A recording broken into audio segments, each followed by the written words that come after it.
శ్రీ శ్రీ విద్యారణ్య స్వామి వారి వేదాంత పంచదశి 42వ భాగం.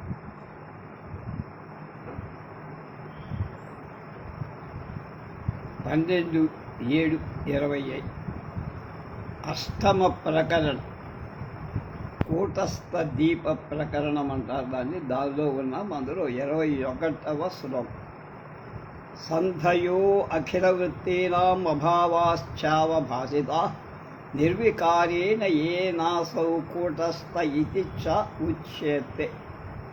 అఖిల వృత్తీనాం సమస్త వృత్తుల యొక్క, సంధయ సంధులు, అభావాశ్చ వృత్తుల యొక్క అభావాలు, నిర్వికారేణ వికారరహితుడైన ఏనా ఎవడి చేత అవభాసితా ప్రకాశింప చేయబడ్డాయో అసౌ అతడు కూటస్థ ఇతి చ కూటస్థుడని ఉచ్యతే చెప్పబడుతున్న. ఒక బుద్ధివృత్తి నశించి మరొక బుద్ధివృత్తి పుట్టుతుండగా ఆ రెండు వృత్తుల యొక్క మధ్యకాలం సంధి అంట. అలాంటి సంధి కాలాలు సుషుప్తి, మూర్ఛ, సమాధి అవస్థలలో వృత్తుల యొక్క అభావాలు ఏ నిర్వికార సాక్షి చైతన్యంచ తోచబడుతున్నాయో, అనిపిస్తున్నాయో, ఆ సాక్షి చైతన్యమే కూటస్థుడు. ఘటే ద్విగుణ చైతన్యం యథా బాహ్యే తథా అంతరే వృత్తిష్వపి తతస్తత్ర వైసజ్యం సంధితో అధికం. యథా ఏ విధంగా బాహ్యే బయట, ఘటే కొండలు, ద్విగుణ చైతన్యం ఇనుబడించిన చైతన్యం అస్థి ఉందో, వృత్తిష్వపి వృత్తులలో కూడా ద్విగుణ చైతన్యం అస్థి ఉంది. తత ఆ కారణం వల్ల, సంధిత సంధి కాలం వల్ల, తత్ర ఆ అహం మొదలైన వృత్తులలో వైసజ్యత్వం, స్పష్టత్వం అధికం ఎక్కువగా దృశ్యతే చూడబడు. బయట ఘటాలలో చిదాభాస వ్యాప్తి, కూటస్థ వ్యాప్తి ఉండటం చేత చైతన్యం ఎలా ద్విగుణమై ఉంటుందో, అలాగే కామ క్రోధాది వృత్తులలో చిదాభాస వ్యాప్తి కూడా, కూటస్థ వ్యాప్తి కూడా ఉండటం చేత వృత్తుల అంతరాళాల కంటే చైతన్యం ఎక్కువగా, అంటే రెట్టింపు, ద్విగుణంగా కనబడు. జ్ఞాతతేనస్తౌ ఘటవద్వృత్తిషు క్వచిత్ స్వస్య స్వేనా గృహీతత్వాత్తాభిచ్ఛాజ్ఞాన నాశనాతన. స్వస్య తాన్ స్వేన తన చేత అగృహీతత్వాత్ గ్రహింపబడకపోవటం వల్ల, తాభి ఆ వృత్తుల చేత అజ్ఞాన నాశనాచ అజ్ఞానము యొక్క నాశనం వల్ల, ఘటవత్ ఘటాలలో కుండల్లో లాగా వృత్తిషు వృత్తులలో క్వచిత్ ఎప్పటికీ జ్ఞానతాజ్ఞాతతే జ్ఞానత్వ అజ్ఞానత్వాలు నష్టః లేవు. ఘటంలో లాగా వృత్తులలో కూడా జ్ఞానత్వ అజ్ఞానత్వాలు జరగవు, సంభవించవు. ఎందుకంటే కర్మకర్తృత్వ విరోధం చేత వృత్తిని గ్రహింపజారు. ఒక వృత్తిని ఇంకొక వృత్తి గ్రహింపలేదు. జ్ఞాన వ్యాప్తి చేత ఘటాదులలో జ్ఞాతత్వం కలుగుతోంది. జ్ఞాన వ్యాప్తి చేత కుండ మొదలైన వాటిలో జ్ఞాతత్వం, అది కుండ అని. అజ్ఞాన వ్యాప్తి చేత ఘటంలో అజ్ఞాతత్వం కలుగుతోంది. బుద్ధి వృత్తులలో స్వప్రకాశ రూపత్వం కలిగి ఉండటంచ ఆ వృత్తులలో జ్ఞానం అనేది వ్యాపించదు. అందువల్ల వృత్తులలో జ్ఞాతత్వం జరగదు, సంభవించదు. అలాగే ఆ వృత్తులు తాము ఉత్పత్తి అయినంత మాత్రంతో స్వగోచర అజ్ఞానం నివర్తించటం వల్ల ఆ వృత్తులలో అజ్ఞాన వ్యాప్తి కూడా లేదు. జ్ఞానం లేదు, అజ్ఞానం. అందువల్ల వృత్తులలో అజ్ఞానత్వం లేదని గ్రహించాలి. ద్విగుణీకృత చైతన్యే జన్మనాశానుభూతితః అకూటస్థం తదన్యత్తు కూటస్థమవికారతః. ద్విగుణీకృత చైతన్య, ద్విగుణంగా చేయబడిన చైతన్యంలో జన్మనాశానుభూతితః ఉత్పత్తి నిలయాల యొక్క అనుభవం వల్ల అకూటస్థ చిదాభాస స్వరూపం వికారి అయ్యింది. తదన్యత్తు దానికంటే అన్యత్ అంటే వేరైదైన చైతన్యం అవికారక నిర్వికారత్వం వల్ల కూటస్థం కలది అవుతోంది. ఏమిటి భావం? వృత్తులలో రెండు చైతన్యాలు ఉన్నాయి. వాటిలో జన్మ నాశనం కలది కనుక చిదాభాస స్వరూపం అనేది సవికారం. కూటస్థ చైతన్యం నిర్వికారం నిత్యంగా ఉంటుంది. అంతఃకరణ తద్వృత్తి సాక్షీత్యాదావ నేకథ కూటస్థ ఏవ సర్వత్రా పూర్వాచార్యైర్వినిశ్చితః. అంతఃకరణ తద్వృత్తి సాక్షీత్యాదం, అంతఃకరణం తద్వృత్తి సాక్షి అని మొదలైన వాక్యాలలో కూటస్థ ఏవ, కూటస్థుడే సర్వత్రా అంతటా అనేకధా అనేక రకాలుగా పూర్వాచార్యుల చేత వినిశ్చితగా నిశ్చయింపబడి. అంతఃకరణ తద్వృత్తి సాక్షి చైతన్య విగ్రహ ఆనందరూప సత్యసన్ కిన్నాత్మానం ప్రపద్యసే. నువ్వు నీ అంతఃకరణానికి ఆ వృత్తులకు సాక్షివి, చైతన్య స్వరూపుడవు, ఆనందరూపుడవు, సత్యస్వరూపుడవు అంటూ ఆ స్వరూపంని ఎందుకు భావించవయ్యా అని అడిగిన. ఇలాంటి వాక్యాలలో భగవత్పాదులు కూటస్థుని నిరూపించారు. కానీ ఇది స్వకపోల కల్పితం కాదు. ఆత్మాభాసాశ్రయైశ్చైవ ముఖాభాసాశ్రయా యథా గమ్యంతే శాస్త్రయుక్తిభ్యాం ఇత్యాభాసశ్చ వర్ణితః. ముఖాభాసాశ్రయా యథ, ముఖాన్ని ప్రతిబింబం దర్పణం ఎలాగూ, ముఖానికి ప్రతిబింబం అద్దం ఎలాగూ, ఏవం అదే విధంగా ఆత్మభాస ఆశ్రయాశ్చ, ఆత్మ కూటస్థుడు, అభాస చిదాభాసుడు, ఆశ్రయశ్చ అంతఃకరణ శాస్త్రయుక్తిభ్యాం శాస్త్రం చేత యుక్తుల చేత గమ్యంతే తెలియబడుతుంది. ఇది అని అభాసశ్చ చిదాభాసుడు వర్ణింపబడ్డ. ముఖాన్ని, దాని ప్రతిబింబాన్ని, దర్పణాన్ని లోకంలో ప్రసిద్ధమైన విధంగా, ముఖం దాని దర్పణం వల్ల ప్రతిబింబం వేరు. అలాగే అది ఎలా అయితే ప్రసిద్ధమో కూటస్థుడు చిదాభాసుడు అంతఃకరణాన్ని శాస్త్రయుక్తుల చేత ప్రసిద్ధాలై అని కూటస్థుడి కంటే వేరుగా చిదాభాసుడు అంగీకరింప. కూటస్థుడు వేరు, చిదాభాసుడు. బుద్ధ్యవచ్ఛిన్న కూటస్థు లోకాంతరగమాగమ కర్తుం శక్తో ఘటాకాశ ఇదాభాసేన కిం వద.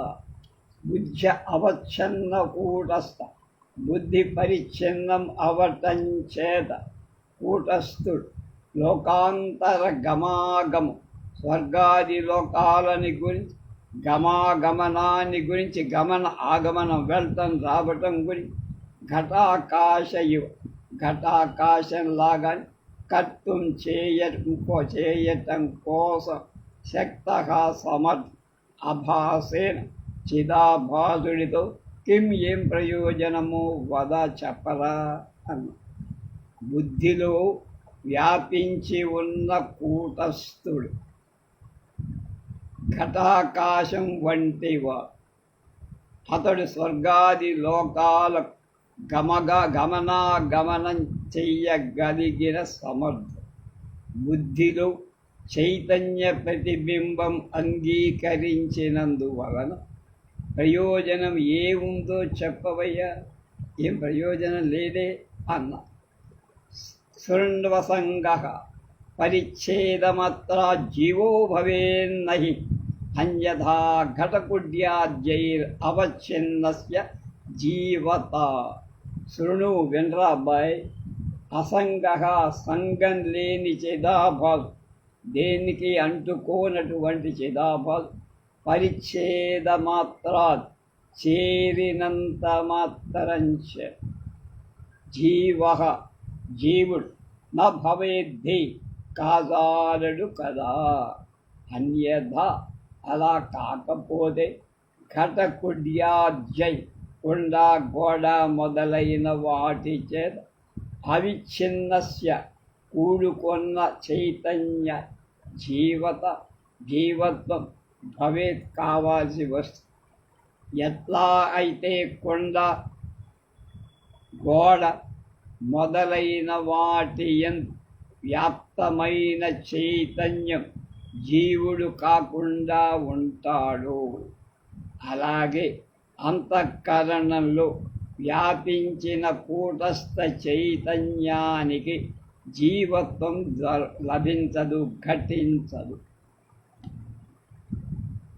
న కుడ్య సదృశీ బుద్ధి స్వచ్ఛత్వాదితి చేత్తదా అస్తు నామ పరిచ్ఛేదే కిం స్వాచ్ఛేన భవేత్తవ.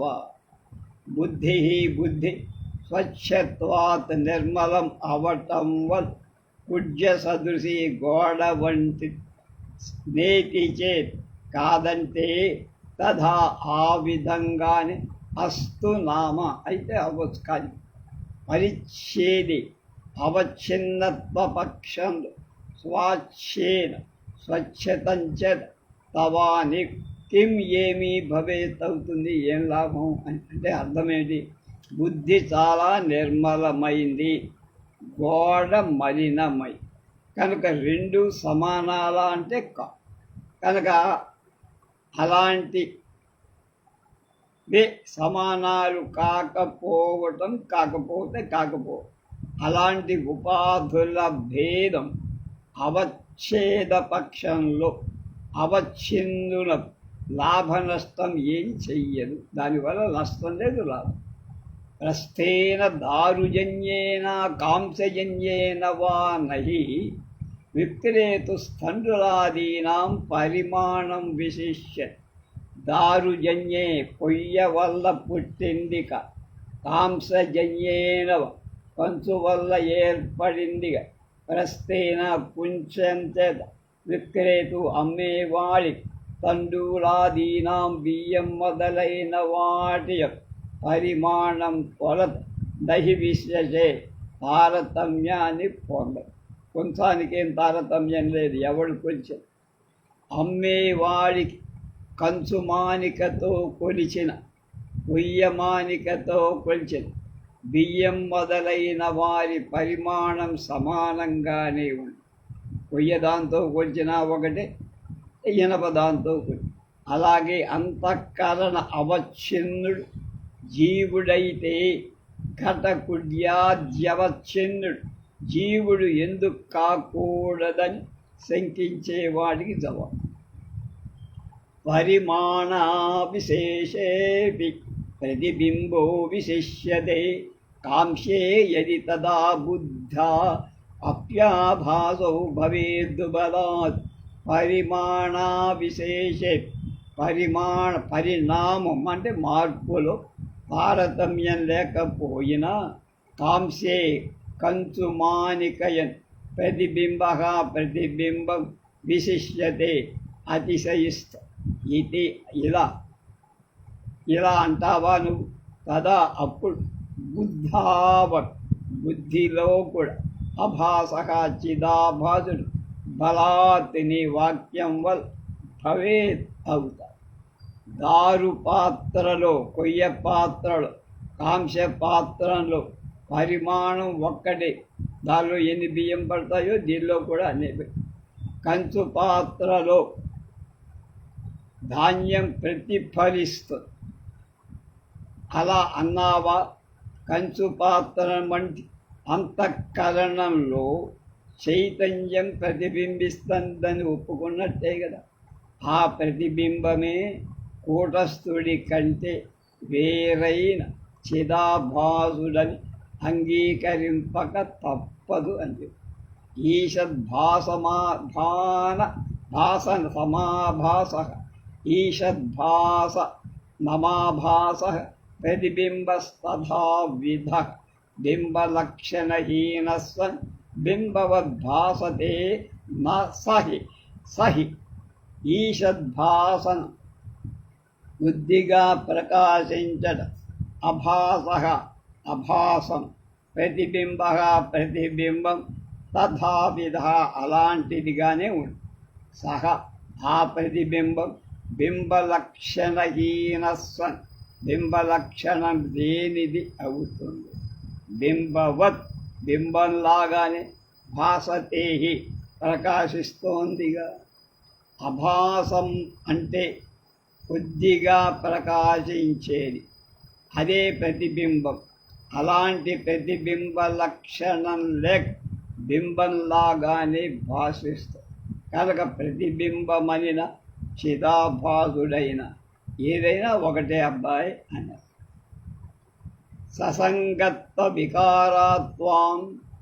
వికారాభ్యాం బింబలక్షణహీనత పూర్తి రూపత్వమే తస్య బింబవద్భాసనం విదుః. అసంగత్వ వికారాభ్యాం సంగం కలగటం, వికారం చెందటం అనే రెండు ధర్మాల చేత బింబలక్షణాలు లేకపోవడం భవతి అవుతాం.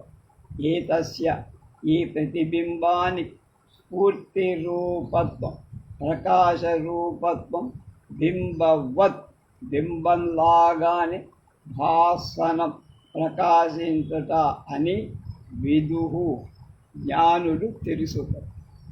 బింబలక్షణం లేనిది అవుతూ బింబంలాగానే ప్రకాశించేది ప్రతిబింబం. బింబలక్షణాలు ఉండవు కానీ బింబంలాగానే ప్రకాశిస్తుంది ప్రతిబింబం. ప్రతిబింబం దర్పణగత మాలిన్యాది ధర్మాలను పొందు. ఆ ప్రతిబింబంలో అద్దం మీద దుమ్ము ఉంటే కొంత మాసినట్టుగా, అంటే అంత స్పష్టంగా లేకుండా ఉత్పత్తి లయాది వికారాలు చెందుతుంది కనుక బింబలక్షణాలు దానిలో లేవు. ప్రకాశించట అనేదే బింబంతో పోలిక కనుక ప్రతిబింబ లక్షణం దర్పణ ప్రతిబింబం సంబంధం అభాసం బనితే అంటే ఇదే. అభాసం అంటే ఉన్నట్లుగా కనిపించ. నహి ధీభావభావిత్వాదాభాసో అస్తి ధియః పృథక్ యథా మృదల్పమేదోక్తం ధీరత్యేవం స్వదేహతః. ధీభావభావిత్వాత్ బుద్ధి ఉంటేనే ఉండతే ఉండు కాదంటల. అభాస చిదాభాసు యథా మృత్ అంటే మత్తిలా, ధియా బుద్ధి కన్ పృథక్ వేరుగా, నాస్తి లేడుగా. అల్పమేవ స్వల్పంగానే ఉక్తం చెప్పబడి ఏవం ఈ విధంగా స్వదేహతః తన దేహం కంటే ధీరపి బుద్ధియు కూడా నా వేరు కాదు. బుద్ధి ఉంటే కాని తత్ప్రతిబింబితుడు అయినటువంటి చిదాభాసుడు ఉండడు. బుద్ధి ఉంటేనే చిదాభాసుడు ఉంటాడు. కానీ బుద్ధి కంటే వేరుగా చిదాభాసుడు లేదు. చిదాభాసుడు ఉండాలంటే బుద్ధి. మట్టి కంటే కొండ వేరు కాదుగా, ఉండదు కదా అని అనుమానిస్తే, ఇలా అంగీకరిస్తే స్థూల దేహం ఉంటేనే బుద్ధి ఉంటుంది. కనుక స్థూల దేహం కంటే బుద్ధి వేరు కాదు అని చెప్పాలిగా.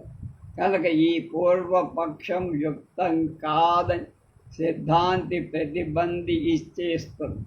ప్రతిబంధి అంటే వాది యొక్క దోషాన్ని బయటికి చెప్పబడగలిగిన దమ్మున్నవ ప్రతివాది అంతటి మరొక దోషాన్ని వామపక్షంలో వాడి పక్షంలో కనపరిచారు.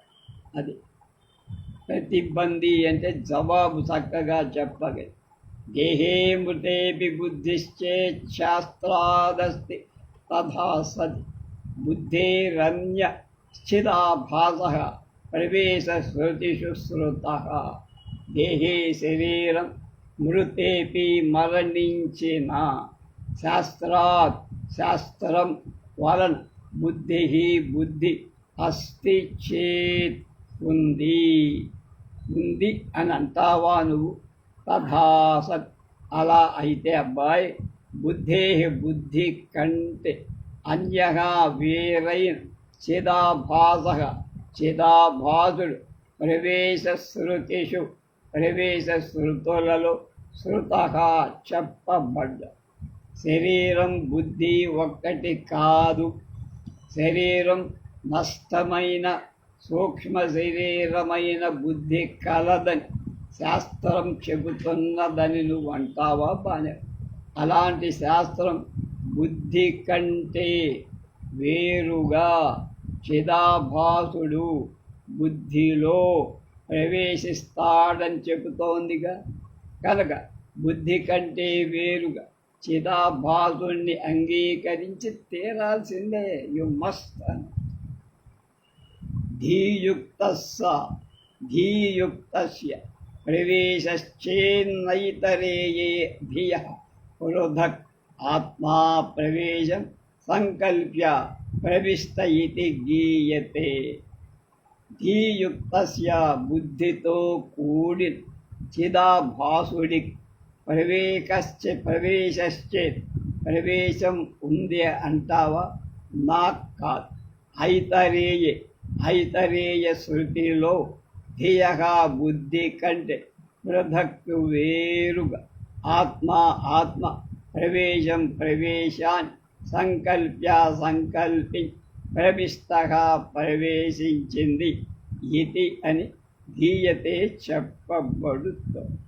చిదాభాసుడు బుద్ధితో కలిసియే మరొక చోట ప్రవేశిస్తాడు. కానీ బుద్ధి కంటే వేరుగా బుద్ధిలో ప్రవేశించడం వేదంలో ఎక్కడా చెప్పబడలేదని అంటే నువ్వు కుదరదయ్య. చల్లది నీ మాట.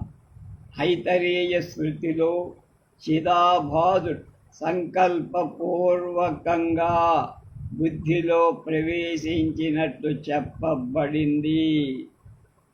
ఆత్మా ప్రవేశం సంకల్ప్య ప్రతిష్ట ఇది గీయతే వేదంలో అన్నారు. కథం త్విధం సాక్షదేహం మద్రుతే స్యాదితీరణాత్ విదార్య మూర్ధసీమానం ప్రవిష్ట సంసరత్యయం. సాక్ష్యదేహం ఇంద్రియాలతో దేహాలతో కూడిన ఇదం ఈ జడ సమూహం మద్రుతే నన్ను కాక కథం స్యాది ఎలా ఉంటుందని ఈదరాత్ చెప్పటం చేత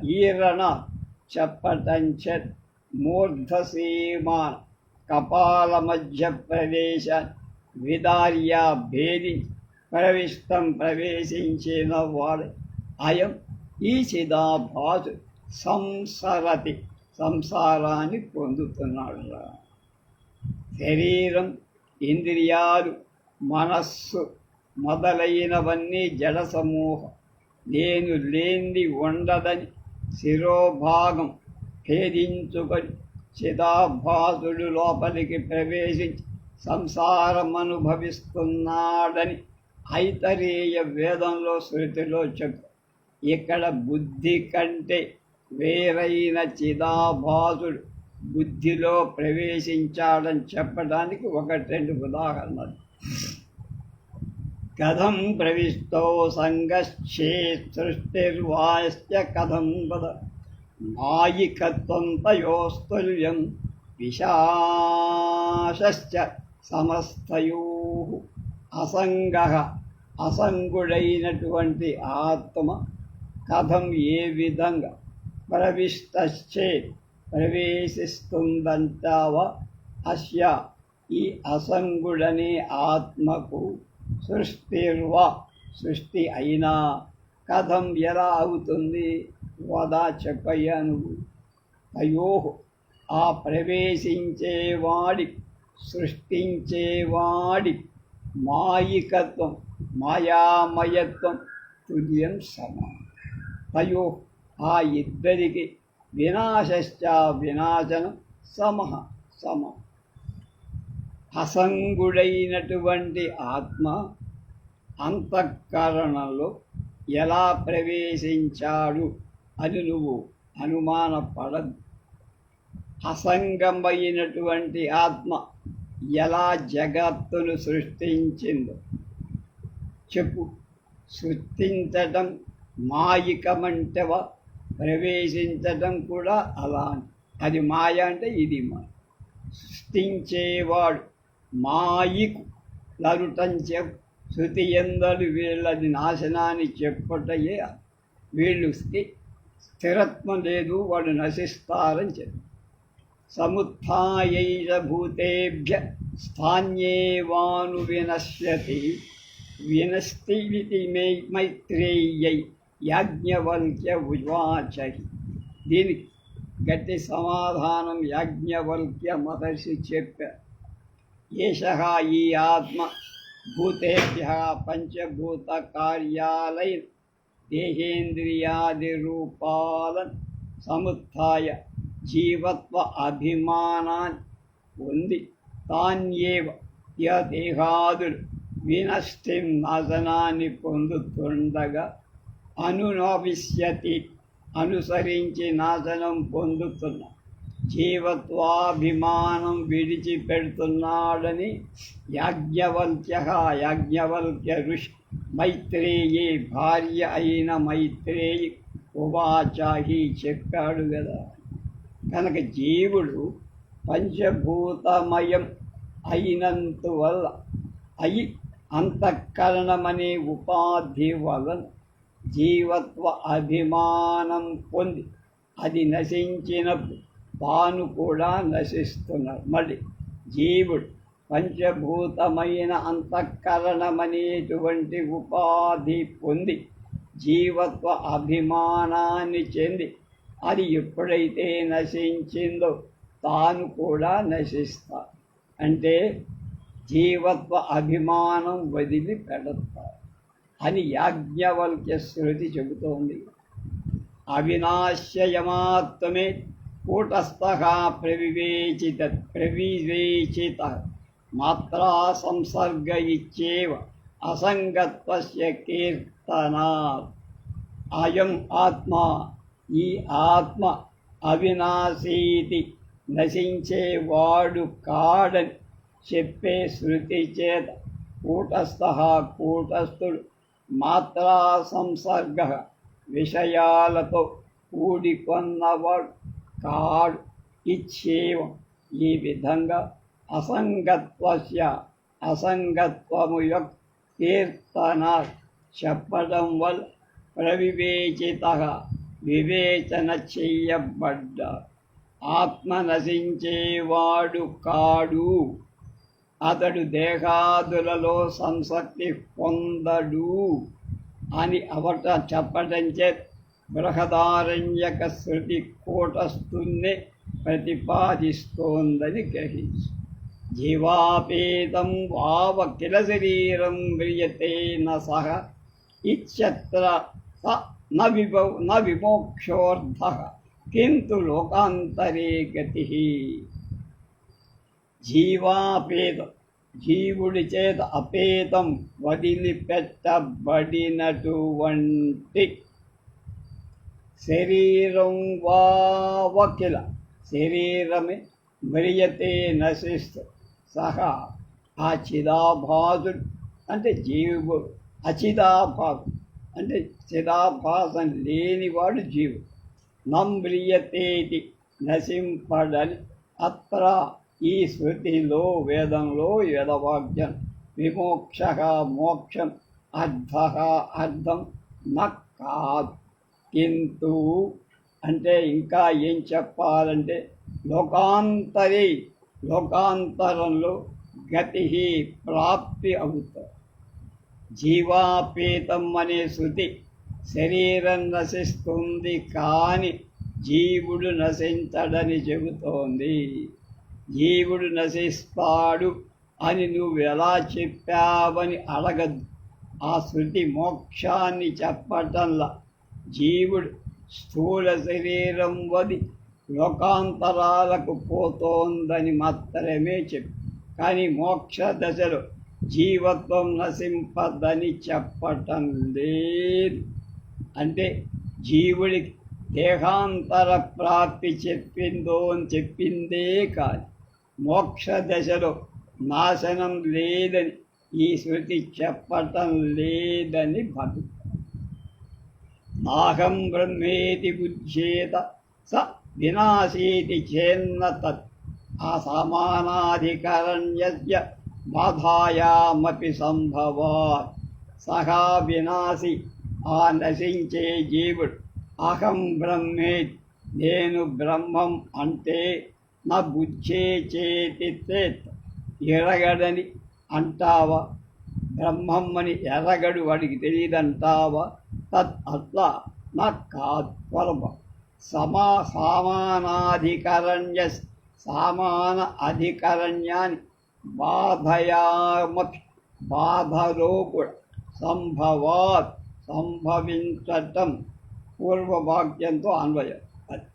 నశించే జీవుడు నశించని బ్రహ్మమే నేను అని ఎలా అనుకుంటాడు అని అనుమానం వస్తుంది. ఇది విరుద్ధం కదా అంటావా? అలా అనకూడదు. నేను బ్రహ్మం అంటే నా యొక్క కర్తృత్వ స్వరూపం అసత్యం, వాటి నిజరూపం బ్రహ్మమే అని దీన్ని బాధా సామానాధికరణ్యమని శాస్త్రజ్ఞులు నిర్వచనం చేశారు. యోయం స్థాణు ఉమానేష్ సంధియా స్థాణుధీరిప బ్రహ్మాస్మి ధియాప్యేష హ్యహం బుద్ధిర్నివచ్యతే. యోయం ఏ ఈ స్థాణు దొంగ కర్ర మొదలైంది కలదు, ఏష అది పుమాన్ పురుషుడు పురుష బుద్ధి చేత స్థాణుధీరివ స్థాణుబుద్ధి వలనే బ్రహ్మాస్మీతి ధియా నేను బ్రహ్మ అనే జ్ఞానం చేత ఏషాం బుద్ధి ఈ అహం అనే బుద్ధి నేను అనే జ్ఞానం నివర్త్యతే నివర్తింపబడుతోంది కదా. అంటే అర్థమేంటి? స్థాణురేష పుమాన్ స్థాణువు కదో అనేది పురుషుడు అనే వాక్యంలో పురుషత్వ బుద్ధి చేత స్థాణుత్వ బుద్ధి నివర్తింపబడుతోంది. స్థాణువు నేను పురుషుడు అనుకుంటే పురుషుడు. ఇది సమాన అధికరణ్యము యొక్క బాధార్థమంత దృష్టాంతము. ఈ ప్రకారే అహం బ్రహ్మాస్మి అనేటువంటి బోధ చేత నేను కర్త అయ్యాను అనే ఇలాంటి రూప సంసార బుద్ధి అది నివర్తింపబడుతుంది. అహం బ్రహ్మాస్మి అని ఇప్పుడు అనుకున్నాడు, మిగతా బంధాలని బలా దూరైపోయి నైష్కర్మ్య సిద్ధ్యావప్యేవ ఆచార్య స్పష్టమీరి సమానాధి కరణ్యస్య పదార్థత్వమతోస్తు తత్. ఏవం ఈ విధంగా నైష్కర్మ్య సిద్ధావత్, నైష్కర్మ్య సిద్ధి అనే గ్రంథంలో ఆచార్యై సురేశ్వరాచార్యులచ సామానాధికరణ్య సమాన విభక్తి ప్రయోగాన్ని బాధార్థత్వం, బాధయే అర్థంగా కలగడం, స్పష్టంగా స్ఫుటంగా ఈరితం చెప్పబడి. ఈరితం అంటే నెరవేరిందని అర్థం కూడా. అత ఈ కారణం వల్ల తత్ అసమానాధికరణ్య బాధార్థత్వం అస్తు నేను బ్రహ్మమయ్యాననే వాక్యంలో ఉండుగాక. ఈ విధంగా నైష్కర్మ్య సిద్ధిలో నేను బ్రహ్మ అనే అన్నప్పుడు నేను అనే చిదాభాస రూపం బాధింపగు అని సమానాధికరణ్యం బాధార్థకమని సురేశ్వరుడిచే చెప్పబడి. మళ్ళా నైష్కర్మ్య సిద్ధిలో అంటే ఏ రకమైన కర్మ లేనటువంటి సిద్ధిలో నేను బ్రహ్మం అన్నప్పుడు నేను అనేటువంటి చిదాభాస రూపము బాధితమైనది అని సమానాధికరణ్యం బాధార్థకమని సురేశ్వరాచార్యులు చెప్పారు. కనుక అదే బాగుంది అని. సర్వం బ్రహ్మేతి జగతా సమానాధికరణ్యవత్ అహం బ్రహ్మేతి జీవే సమానాధికృతిర్భవేత్. సర్వం బ్రహ్మేతి, ఈ లోకం అంతా జగత్తంతా బ్రహ్మమే అని జగతా ప్రపంచంతో సమానాధికరణ్యవత్, సమానాధికరణ్యంలాగానే అంతటితో పాటు నేను బ్రహ్మమే ఇదంతా. అది అహం బ్రహ్మే, నేను బ్రహ్మమని జీవేన జీవుడితో సమానాధికృతి సమానాధికరణ్యం భవేత్ అవుతుంది. సర్వం చేతద్బ్రహ్మ అనే శృతిలో సర్వం బ్రహ్మం అన్నప్పుడు సర్వం అనేది అసత్యం, బ్రహ్మం అనేది నిజం అని ఎలా గ్రహించాలో అలాగే నేను బ్రహ్మం అన్నప్పుడు నేను అనేది అసత్యం, బ్రహ్మం అనేది నిజం అని గ్రహించాలి. సమానాధికరణ్యస్య పదార్థత్వం నిరాకృతం ప్రయత్నతో వివరణే కూటస్థస్య వివక్షయ. వివరణే ఇంకా వివరణ చెప్పాలంటే కూటస్థుడి యొక్క వివక్షయ చెప్పాలనేటువంటి ఇచ్ఛ ప్రయత్నం వల్ల సమానాధికరణ్యస్య సమానాధికరణ్యాన్ని బాధార్థత్వం బాధై అర్థంగా కలగటం నిరాకృతం నిరాకరింపబడి. వివరణకారుడు నేను అనే మాట కూటస్థుడని అర్థమని అంగీకరించి నేను బ్రహ్మం అన్నప్పుడు ఈ సమాన విభక్తి ప్రయోగం బాధాకరం కాదు అని నిరూపి. నేనంటే కూటస్థుడిని, అంతేకాదా ఏదో పేరు గలవాణ్ణి కాదు. అతడు అబాధితుడు కనుక ఈ సమానాధికరణ్యం బాధార్థకం కాదని వివరణకారుడి యొక్క శోధితత్వం పదార్థోయ కూటస్థో బ్రహ్మరూపత తస్య వక్తుం వివరణే తథోక్తమితరత్ర చ. ఓ శోధిత, బుద్ధి మొదలైన వాటి వలన వేరుపరచబడి త్వం పదార్థమై యహ కూటస్థ, ఏ కూటస్థుడు ఉన్నాడు తస్య అతడి బ్రహ్మస్వరూపాన్ని వక్తుం చెప్పటం కోసం వివరణ గ్రంథంలో తథా అదే విధంగా ఉక్తం చెప్పబడి ఇతరత్ర చ మరొక చోట ఉక్తం కూడా చెప్పం. బుద్ధ్యాది విలక్షణుడు త్వం పదలక్షార్థమైనటువంటి కూటస్థుడే బ్రహ్మమని చెప్పటానికి వివరణకారు అలా పదార్థత్వాన్ని నిరాకరించి దేహేంద్రియాదియుక్తస్య జీవాభాస భ్రమస్య అధిష్టాన చితిస్సైషా కూటస్థోత్ర వివక్ష్యతే. దేహేంద్రియాదియుక్త శరీర ఇంద్రియాదులతో కూడుకొన్న చిదాభాస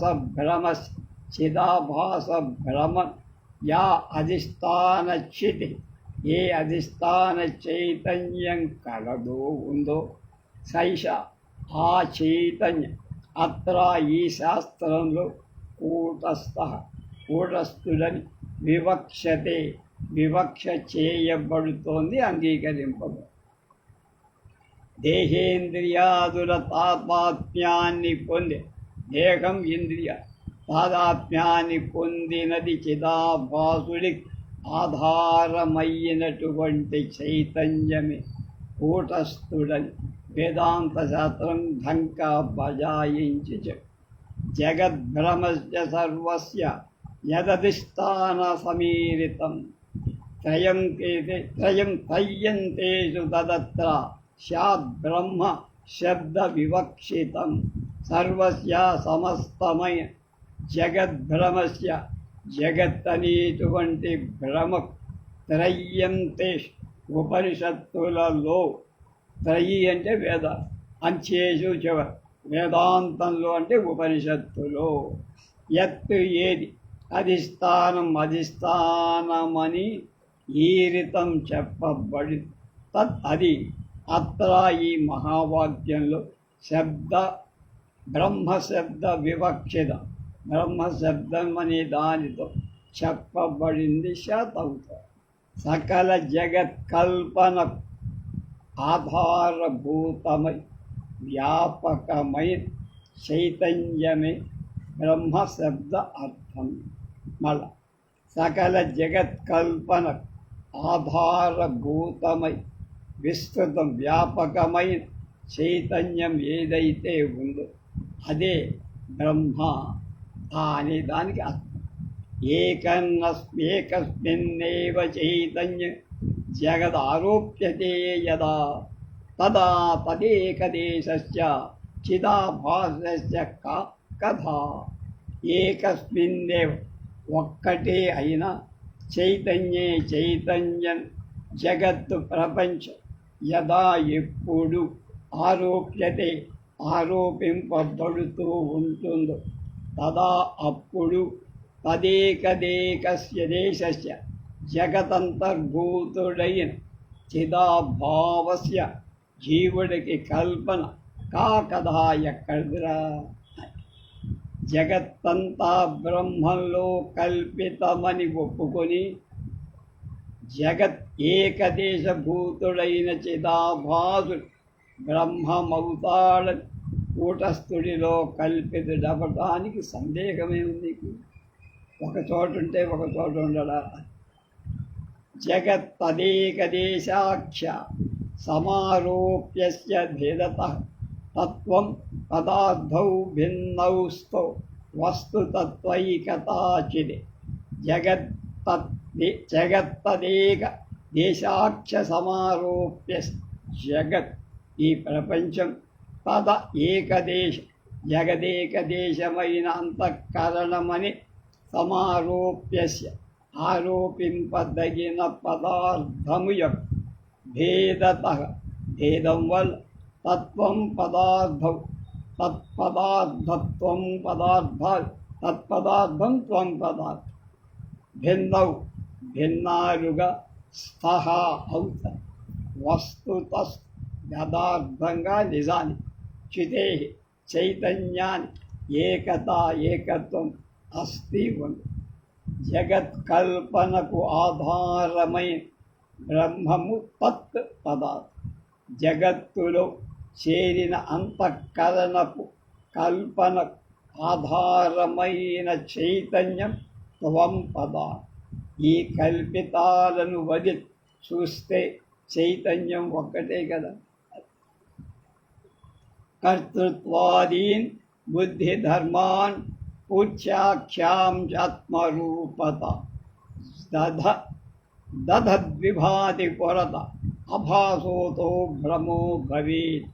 కర్తృత్వాదీన్ కర్తృత్వం మొదలై బుద్ధి ధర్మాన్ అంతఃకరణ ధర్మాలు పూజ్యాఖ్యాం స్మరణ అని పేరుగా ఆత్మరూపదం ఆత్మరూపత్వాన్ని దద్ధత్ ధరించిన వాడి పురత ముందు విభాతి ప్రకాశిస్తున్న అత ఈ కారణం వల్ల అభాస చిదాభాసు భ్రమ భ్రాంతి కల్పిత భవేత్ అవు.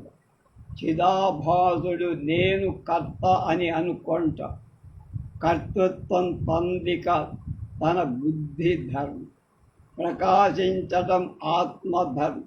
ఈ రెంటిని చేర్చుకొని దర్పణ ధర్మాన్ని అంటే అద్దం ధర్మాన్ని ముఖ ధర్మాన్ని చేర్చుకొని ఎదుట ప్రకాశించే ముఖ ప్రతిబింబంలాగా చిదాభాసుడు భ్రాంతి కల్పితుడని భావం. ఇలాంటి భ్రాంతికి ఏమిటి కారణాలు అనేవి రేపు తెలుసుకో.